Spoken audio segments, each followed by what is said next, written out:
Hello and welcome back to another episode of the HRER podcast, where we delve into the world of HR emergencies and scandals. Don't forget to follow and subscribe to HRER on your favourite podcast platform. Get ready for scandalous stories, lessons learned, and a generous dose of advice for HR professionals for navigating the HR landscape. Our goal here is not just to entertain, but also to help you learn from the topics we touch on in order to save your business from its own emergency. With gross misconduct, it's got to be the worst possible behaviour. Do we think it's enough to end this guy's employment? What sort of culture is this guy operating in if he's reading emails potentially in the middle of the night? What emergency measures can prevent this in future? Use your eyes. Yes, we've got something that fundamentally was a mistake, but then we've got no remorse, no learning regrets. Points coming from it. And actually they've gone, you know what? Yes, you can all F I'll off. do it again. I'll do it again tomorrow. Yeah. Just before we start, protect your business from the risk of tribunal, reduce legal costs, and save yourself from HR headaches with our HRoes software and employment law consultancy services. What are we talking about today? We're talking about, I'm not going to curse, but someone that accidentally told their entire company to, rhymes with chuck off. Okay. There you F go. off. That's okay. Yeah, I can say Yeah, that. we can say F off, yeah. Nice. Have we sworn on the podcast before? I think I probably have. I think I have, because my day-to-day vernacular is littered with the offensive, I suppose. So You've really grown into that, I feel like. what, you swear- being sweary or being less sweary? More appropriate cursing. I think I've got less sweary. Do you? Yeah, I think I've got better. I think I'm more aware of it now, so I try not to. Maybe it's because I'm supposed to be like a boss lady. Supposed to be like a boss lady. Maybe I'm supposed to sound a little bit more grown up.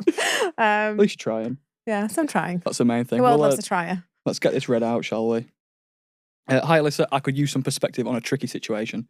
One of our employees, Dave, was on a US business trip last week, not sleeping well, dealing with back pain, and clearly under stress.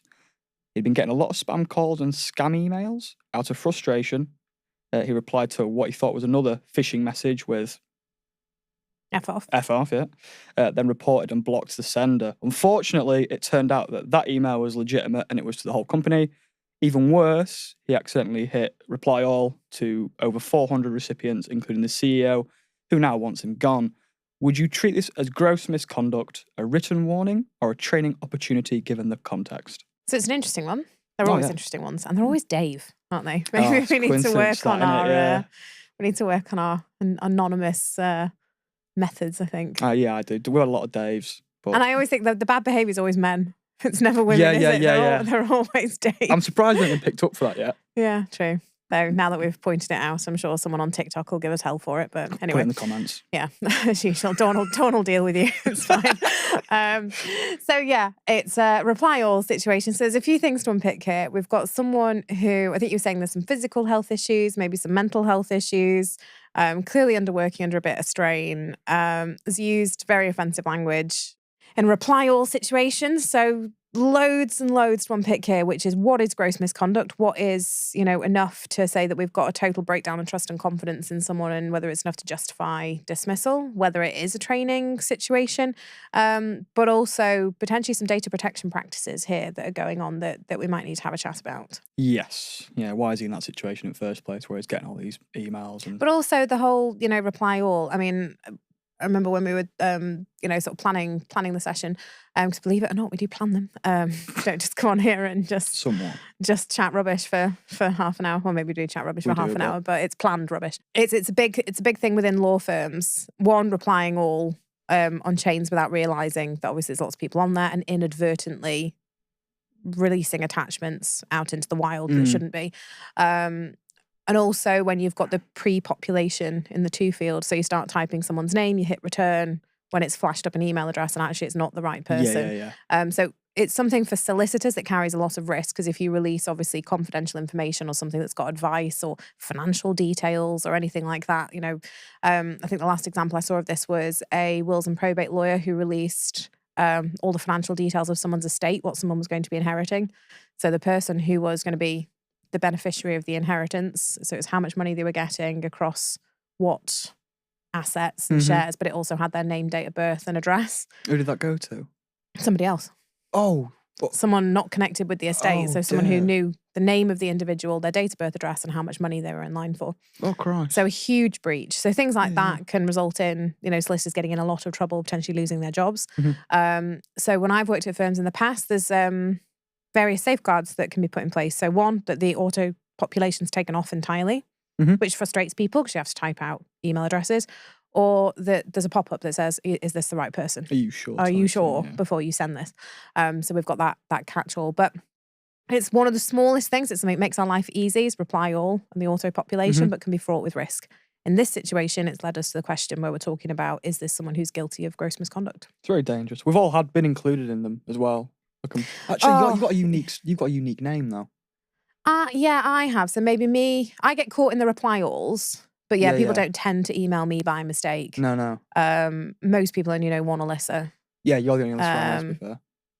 I don't think I've ever met another one. Really? To be honest, no, I don't think so. I think I seen someone on telly the other day called Alyssa, and I was like, oh. Yeah, there's a famous singer somewhere. I think it's an American actress, but I've never I've ever met. Anyway. No, I can't think. But then I think you had one the other day. I think a client. I had an Ollie. Yeah, I think there was someone who copied in the wrong Ollie on something. I've had it twice in a month. But I just delete them. Not that I'm lazy or anything, but if it's not like actually part of my work day or work to do, I'm probably just going to ignore it anyway. Yeah, is that what you do with my emails? Of course not. I take them very seriously. Anyway, so back to Dave. So in this situation, the data protection stuff, that's just kind of a passing comment, really. It's about, let's be careful about reply all and the pre-population stuff. But what do you think? I'm going to ask you your opinion. Do you think this is gross misconduct? You've done enough of these now. You know kind of how I approach these. And I know how you when we approach talk them. about, with gross misconduct, it's got to be the worst possible behaviour. Do we think it's enough to end this guy's employment? I think it's a very unhappy accident. Yeah, I'd say so. I don't think it's a situation where we could say that we could never trust this individual again. No. He just said 2 words. It's not like attacked anyone. Yeah. Do you know what I mean? It's not aimed at anyone. He's just outwardly frustrated. Yeah. And I think within my client base, there's companies that take offensive language in very different ways. There's some where it forms part of everyday language. People don't get offended by the F word, and they've got a very strong tolerance towards offensive language within their culture. And then you've got some that are very, very, very conservative and actually would be, what did you just say?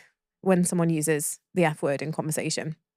If I think about the two different parts of my life, I think if I did it once, I dropped an F-bomb in a board meeting and sort of collective gasp, Alyssa swore. What, with current board? Yeah. I know. Yeah. And there was this, we've never heard you swear. Whereas if you came down to the lifeboat station, every other word is the F-bomb. So the tolerance in the two scenarios is very, very different. Culture thing, innit? Yeah. Different. And I think I'll have to have a look and see if we can link it into maybe some of the descriptions. But I'm sure there was a case recently where there was an instance of offensive language, and either there was a warning that someone then resigned in response to because they said it was an overreaction, or it might have been a dismissal. And the judge made some really interesting comments around the culture of this business and how offensive language was part of the norm. So whether as an outsider you would think that was reasonable or not, that was very much part of their culture, and that to discipline someone for it was very much seen to be Did he have evidence an exception. of this?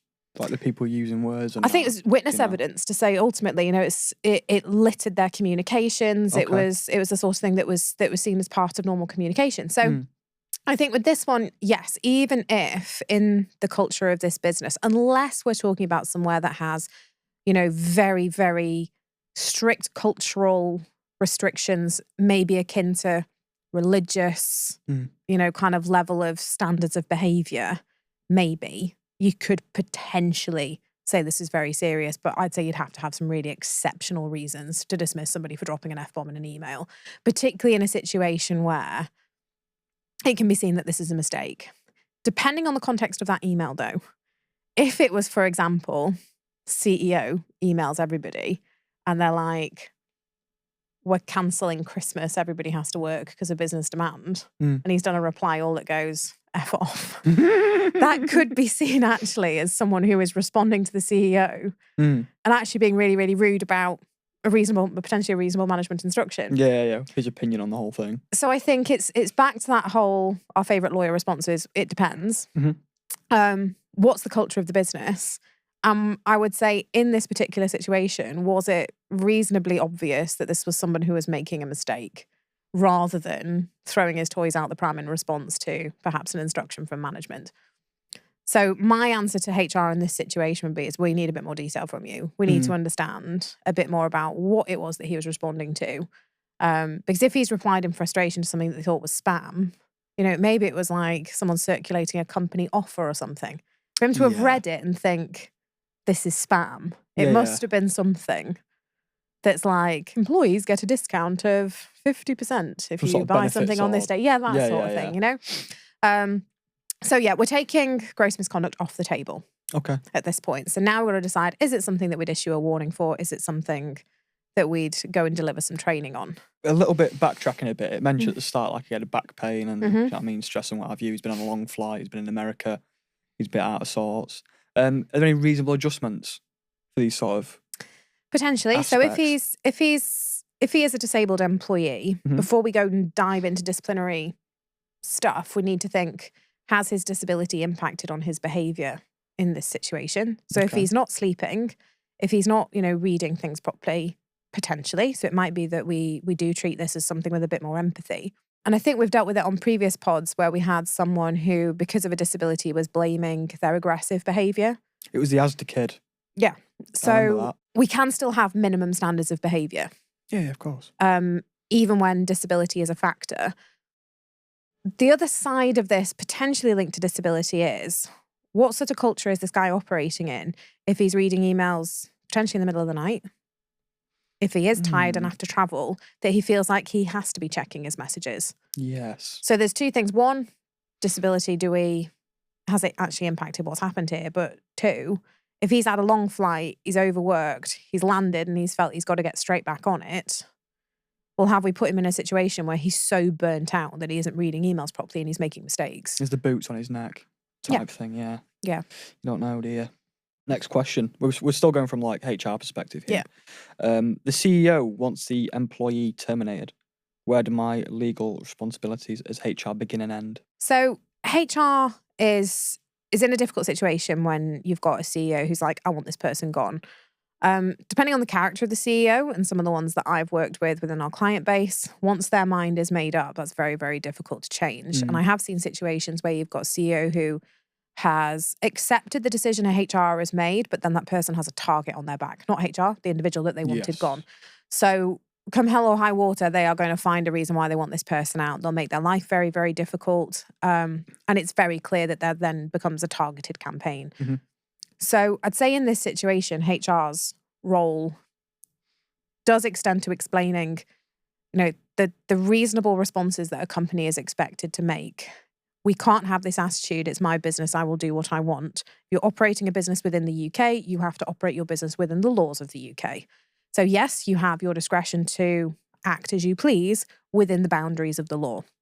In this situation, if this is an employee who's been there for more than 2 years and this person is removed from the business for gross misconduct, for sending an email, which very clearly is a mistake, the likelihood is the company's going to face a tribunal. Okay. HR can also talk about perhaps if that CEO has received advice to the contrary and they go and act anyway, if they're insured in this situation, it could invalidate their insurance, which means the company is going to be paying for that tribunal out of their own pocket and any potential compensation. Which might be unfair dismissal. So yeah, they could be looking at up to a year's loss of wages for that individual if they're unable to find work, plus the basic award. Now, the only thing that could potentially work in the favour of the CEO would be the response when the employee has been pulled up on this. If that employee doubles down and goes, I didn't mean to tell everybody to F off, but actually in hindsight, it was a great idea, then we're probably in a situation where we could be looking at this as more serious conduct because yes, we've got something that fundamentally was a mistake, but then we've got no remorse, no learning points coming from it. And actually they've gone, you know what? Yes, you can all F off. I'll do it again. I'll do it again tomorrow. Yeah. So in that situation, we're dealing with a very poor attitude and probably some insubordinate behaviour. So that could well help the case. So if you have a difficult CEO and you're thinking, right, well, I'm stuck between a rock and a hard place with this one, it could well be, well, let's pull him up and see what his response is. Because he could dig his own grave, for lack of a better word. Mhm. Or this person could come in full of entire remorse and tell you, look, if I lose my job tomorrow, I can't pay my mortgage. I'm having problems with my wife and we're in financial difficulties. And I've also seen these situations where a CEO goes, I want them out. They sit in the disciplinary meeting, HR fires them, and then the CEO goes, I feel a bit sorry for them now. Well, it's reversed. Well, and then HR goes, well, you told me you wanted him gone, and now you're saying you feel sorry for them. So it is a difficult one for HR to manage, but the approach has got to be make sure that CEO is aware of what the bands of reasonable responses test is. So is this the conduct of a reasonable employer? That let's make the employee aware of what they've done, if they're not already aware, and see what their response to that situation is. Are they full of remorse? Is there mitigation? Are there other things that we need to take into account?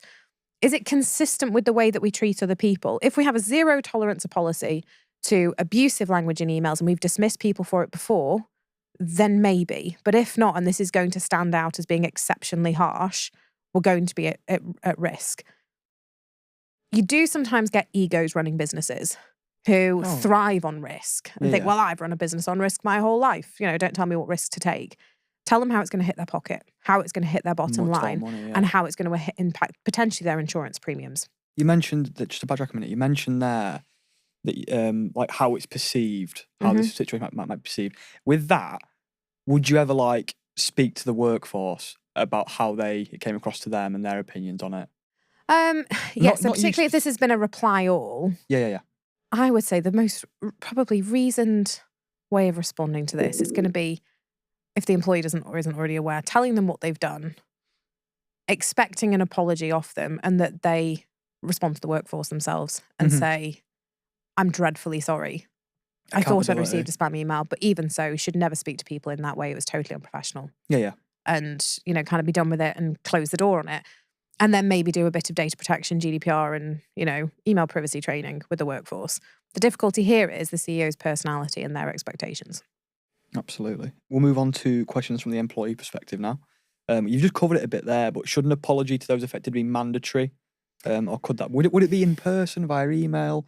Because not everyone's going to be, I wouldn't be madly offended. Most people aren't going to, they might go, oh, that was funny. That's I'd laugh. That's the reality of the way. And if you make a bigger deal out of it, it draws attention to it as well. So I'd say an email is probably as far as it needs to go. I don't think you need to call everyone together into a town hall to have the employee to stand there and offer most deepest and sincere apologies, for my behaviour. It just makes it look a bit like actually it's someone taking the mick rather than, someone going, actually, you know what, really sorry. By the way, everyone, check it's not reply all, lesson learned sort of thing. Make a joke of it. Yeah. Yeah, definitely. Yeah.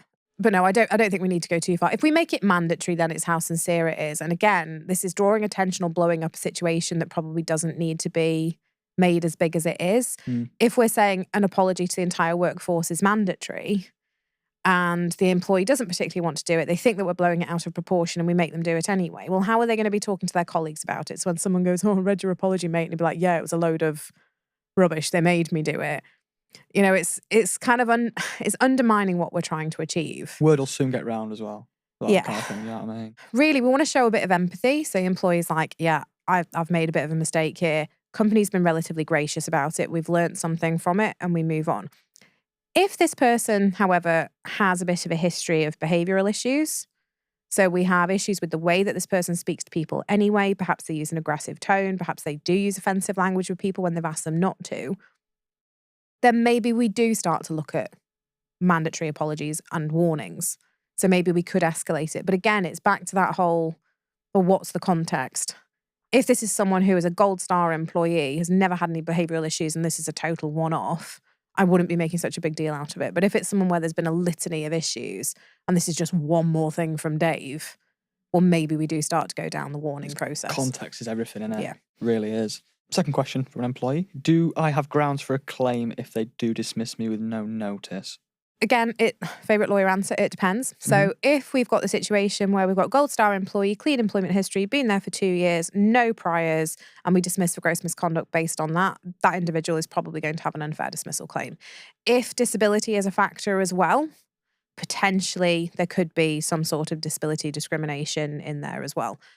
If this is someone who there's been a litany of stuff going on, lots of poor behaviour, There's been maybe complaints about use of offensive language or how they speak to people, no remorse shown, no reflections on their own behavior. Attitude is generally, well, it's happened, what are you going to do? Mm-hmm. Maybe they've already got a warning or two on file. Potentially. I still don't think I'd be going for summary dismissal with no notice. So you've got the option of gross misconduct dismissal with no notice, so what we call summary dismissal, where they leave immediately, they don't get paid a notice payment.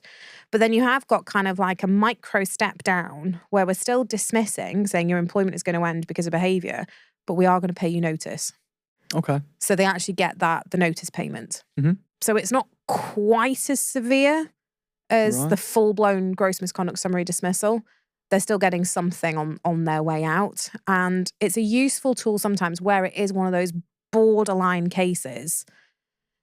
And sometimes when you think about it from an emotional perspective with an employee, if you end someone's employment immediately and they've got no notice, it does what it says on the tin. Their employment is ending with no notice. They have had no notice. Their financial circumstances are going to change overnight. Bad feeling, eh? It is. And panic often. Yeah. And sometimes that can drive I need to do something about this because I need to secure my financial future, particularly with people who've got 2-3 month notice periods that could provide them with a bit of cushioning.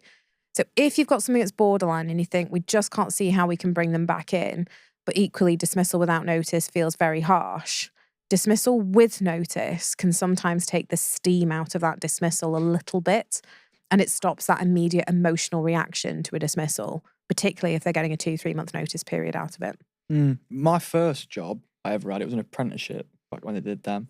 And I was like let go after 6 months. But I was let go like on the day of the 6 month deadline. Yeah. So it was like they could extend it for 6 more months or let me go. It was like 9:30 in the morning. I was right lost after that, Yeah. I was 18. I walked out and I was like, what do I do now? I went for a walk in woods. Not like, it sounds depressing, but it was good. Yeah. I enjoyed it. Okay. Yeah, that was, I experienced shock, panic. Yeah. So take that situation, but there's wife, kids, 2 cars, mortgage. Yeah. And it's, 2 days before payday. I were at home with mum and dad, what I mean? I was living fine. I panicked then. Sorry, one more, a little bit of a sidetrack here. We've got a note. Dawn's put the note, little hypothetical. What if this email's sent to a client and they leave? Would this case be hit by a flying SOSR? Ah, your favourite. Yes. Yeah, and look at you calling it by its proper name. Not the saucer. The days of saucer are gone. It's a really good question because if this were to have gone to a client and client goes, that's it, I am grossly offended by what's happened, even if the client is being hypersensitive maybe and says, I am removing my business from your business. So you've lost, again, depending on the size of the client, say we lose, 10% of our income off the back of losing this client. And when we go and try and appease said client, they're saying, okay, we'll come back, but only if that person is removed from your business. Oh. Now, in a situation where you've got a client making a demand like that, a judge won't just say, well, the client told you to do it, so it's fine. You're expected to still be reasonable. So if this is a situation, and there was one I dealt with where actually this company essentially had one large client, they'd have had to go out and re-tender for other work if they lost this client. Oh, okay. It's pretty reasonable. Even if the client is being fundamentally unreasonable, if they are going to remove their entire resources and you can end up making everyone in the business redundant, the lesser of the two evils is to lose. You're sacrificing the one to save the many. Yes, yeah. If actually the client's a bit inconsequential, we can live without them, and they are being massively unreasonable, and actually we could just reallocate that person to another account. We don't need to remove them from the business. Removal could be seen as unreasonable, and that would potentially be an unfair dismissal. So again, it's our favourite, it depends, but it's a classic SOSR sort of context is where a major or an important or an influential client has demanded the removal of somebody. And in a business that's small enough that they can't be redeployed somewhere else, it can sometimes be the only option. If the client hasn't actually made any demands, but you've lost their business as a result, so the consequences of the behaviour have been so serious, and you do your investigation and you realise actually this is the last act in a series of things where this client has been offended by this individual, then yes, potentially it could be something that you could look at as gross misconduct because of the severity of the consequences, and particularly if that was foreseeable. So if this person has fundamentally over time destroyed that relationship and this is the final straw, that one small innocuous act Is enough. could potentially be enough. I'd find it.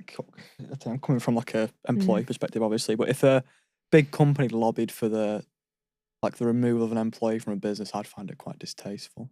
Regardless, It of what we happens. say. Yeah, I can imagine Yeah. it does. I mean, for your ego, it'd be quite cool, though, I suppose. Like, They want- they're that bothered. They're bothered about, about- they're Let that me. bothered that they'll take their business elsewhere. But I think to clarify on that last point as well about the final innocuous event, and this is something that I, when I'm advising HR, when I'm saying we need to be very specific about what we're accusing somebody of, is that allegation, from my perspective, wouldn't just be you swore at a client. It would be that your conduct over a period was of such a negative approach that it has resulted in the loss of a client. So what you do is you'd capture their entire behaviour, not just you swore at somebody. Because really, we're not accusing them of that. What we're accusing them of is consistent behaviour that has destroyed the relationship with the client. So if we only accuse them of swearing at a client, that could potentially be an unfair dismissal because we haven't actually just dismissed them for that. It's the fact that their chain of events of behaviour has led to that point. Need evidence of previous. Yeah. So we'd need to be very, very specific with our allegation and make sure that we're not just capturing the obvious, that it's actually what is in our mind at the time we're saying this person has done something wrong, it's the entire picture of their behaviour, not just this final event. Absolutely. Closing sort of question and thoughts. What emergency measures can prevent this in future? Use your eyes. Use your eyes. Check who you send an email to. Apart from Use that, your obviously. Yeah, look before you send, isn't it? You know, Absolutely. we don't just click, click, click, which is very easy to do. Oh, yeah. And I do it, not so much necessarily with emails, but so I've got a client who doesn't use Teams. I think it's Google Meets that they use or maybe another platform. And you know when you get loads of pop-ups on the way in and you're like, yeah, whatever. Yeah. And there was one that came up and it was basically, do you want to stop this application from ever being able to use your microphone and camera? And I'd hit yes. Could I undo that? I thought I was going to have to like delete everything on my computer and start again just because I didn't read the pop-up properly. I was just like, oh, just get me in the meeting. Spamming through, yeah. So yeah, look before we click. Make sure, you know, employees have done their data protection, their privacy training. Because actually, if this guy hasn't been put through any of that training, doesn't understand the risks about, you know, hitting reply all or whatever. I've got family members, older family members that do it. You know, when they put things on social media or they reply to emails or they reply to spam. My husband and I have a process now where before he clicks on things, he screenshots it and sends it to me and I go thumbs up or thumbs down. Well, anything? Or is it like things that he's not Not unsure anything. of? I mean, I don't micromanage his entire life. Maybe I do. No, I don't micromanage his entire Can we do life. the shopping at But Morrison's like this week, he'll please? like there was one the other day that looked like it was from HMRC Okay. in a text message. And I was Yeah. like, do not open that. Yeah. And you know when you get the pop-up with the little message, and he's like, yeah, but it says that they're going to do something. I'm like, no. HMRC are not going to text you. Do not open that text message. Just delete it. So anything like that, where I'm like, if it looks too good to be true, or if it's someone threatening you with something, screenshot it, and we will check it together. Yeah. We don't click on things. Purely because I'm tech support in my family and I don't have time to eradicate 1,000 viruses or, you know, lock down and change everyone's passwords. So the basic training around email security, privacy, data protection, all that sort of stuff is a really good starting point. If this is something that's become a routine issue and you think, actually, you know, everyone's found this very, very funny, but now I'm realising everybody uses F-bombs all the time and our culture's a bit, you know, in the sewer. Well, let's have a look at how we can improve that culture about how people communicate. Policies is always a good one as well, because if we don't have a policy around offensive language, I mean, not that I hate litigating for everything, but if something is a problem and it's something you're going to start disciplining people for, you really need to have that standard of behaviour written down. Need a framework down, Yeah. Definitely. And managing our CEO's expectations around what we can do with disciplinary policies and what we can't. Okay. The offensive language policy is crazy to me. Oh, I've seen some. Crazy. Maybe we could do a pod on like the most kind of astonishing policies I've ever seen. Because there's so like people, and they will. The minute there's an issue kind of with one thing, one person, or one, even if something hasn't actually happened, they think, well, this could happen. Let's write a policy for it. And you end up with handbooks that are like inches thick. Really, you cover the basics. Maybe have a code of conduct around behaviour, but it's only then when something is going to operationally cause issues or maybe present some risk. And we're going beyond expecting people to use common sense. At what point is it like babysitting? Really? Yeah.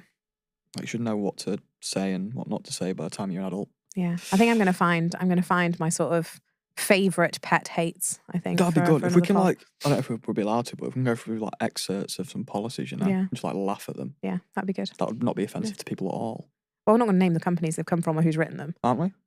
I'll have to check I haven't written them first as well. Because I get asked to write them and I'm like, really? Really? Do we need a policy on this? I don't want to put my Do we name need a to this. whole policy on this, or maybe we can just have a line in the code of conduct? Oh, I don't know. Seems a bit overkill to me, but Yeah. I'm not the expert, am I? You're getting there. You've asked some very insightful questions today. Oh, bloody hell, it's a change, isn't it? You said it, not me. Makes a change. Anything else to add? All No, I good. think we've covered it all. But yeah, thanks for watching, everybody. Like, comment, subscribe. Cheers. Until next time, we're your hosts signing off from HRER. Take care of your HR and may your workplace be disaster-free. Before we go, a big thank you to you for tuning in, and don't forget to subscribe. If you have your own ER stories or suggestions for future episodes, reach out to us at HRoes or on social media, or even HRER@HRoes.co.uk. As we navigate the maze of workplace blunders, remember that no organisation is perfect, but by sharing these stories, we can all work towards creating healthier, happier, and more productive workplaces.